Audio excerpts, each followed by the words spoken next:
Happy fifth night of Chanukah, everybody. Tonight we are in Arad, which is a city in the Judean desert, not far from the Dead Sea. I don't know how many of you were aware of this. I personally was not aware of this until we came to Israel. But Chanukah, all the children are off from school. And so we're taking the opportunity to take our kids to see the country, to experience the historical sites and some of the interesting places and the beautiful natural phenomena. I was going to say we're going to relax a little bit, but those of you who have traveled with children know that that's not an option. But here in Arad, not far from the Dead Sea, not far from the Midbar Yehuda, we're going to share with you a thought for the fifth night of Chanukah after you have the opportunity to take in a little bit of the images of the Judean desert that we drove through today.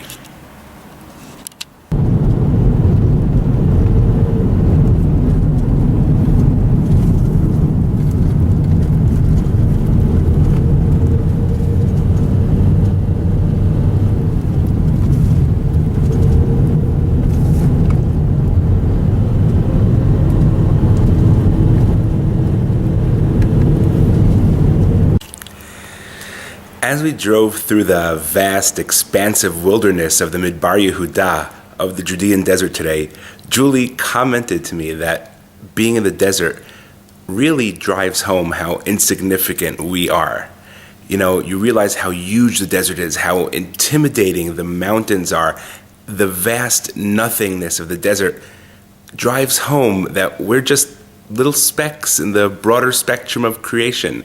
In terms of God's creatures, what do we rate? And when you drive through a place like the Midbar Yehuda, like the Judean desert, a place where the rocks and the caves and the sand and the plants are suffused with Jewish history, where from the times of Tanakh, the times of the Second Temple, the times, of course, after the Roman destruction of Judea, that place occupied such an important place in the history of the Jewish people. You not only feel geographically significant or cosmically significant, you realize that you feel historically insignificant as well. In terms of the vast expanse of Jewish history, we're also just a little drop in the bucket.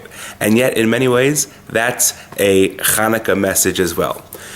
Many of you are probably aware of the machloket between Beis Shammai and Beis Hillel over the order in which we light our Chanukah candles. According to Beis Shammai, on the first night we start with 8 candles, and with each successive night we subtract 1 candle, so that by the final night of Chanukah we light a single candle. Beis Hillel, on the other hand, disagrees, and Beis Hillel says no. On the first night we start with 1, but then ma'alin bakodesh, we grow in holiness, we rise in holiness. On the second night, we light a second candle. On the third night, a third candle, until finally, on the last night of Chanukah, our menorah is burning bright with 8 candles. If you think about it, though, the life of the candle for Beit Hillel is a journey from great significance to relative insignificance. On that first night of Chanukah, the first candle stands by itself, proudly illuminating the room, and it occupies all of our attention.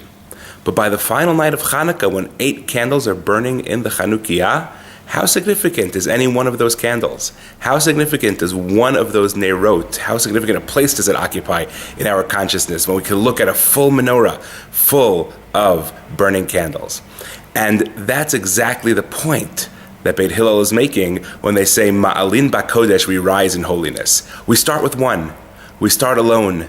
We start with only ourselves. And then, as each night of Chanukah progresses, we grow further. We realize that the world is bigger, and we grow in holiness by understanding how we can incorporate more and more of the world, whether it's the natural world, whether it's the historical world, whether it's the cultural world.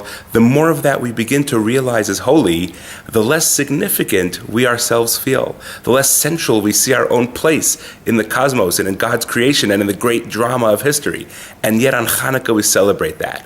On Chanukah we celebrate not only being ourselves and not only feeling significant for who we are, but feeling significant because we're part of something so much bigger than any one of us, so much more significant than any one of us. On Chanukah, as we add the candles to our Chanukah in accordance with the opinion of Beit Hillel, we celebrate our insignificance. We celebrate the fact that we're something very, very small, and we're part of something that's very, very large. We travel through the desert, we look at how expansive it is, we're intimidated by its hugeness, and we're happy to be part of something that is so very huge.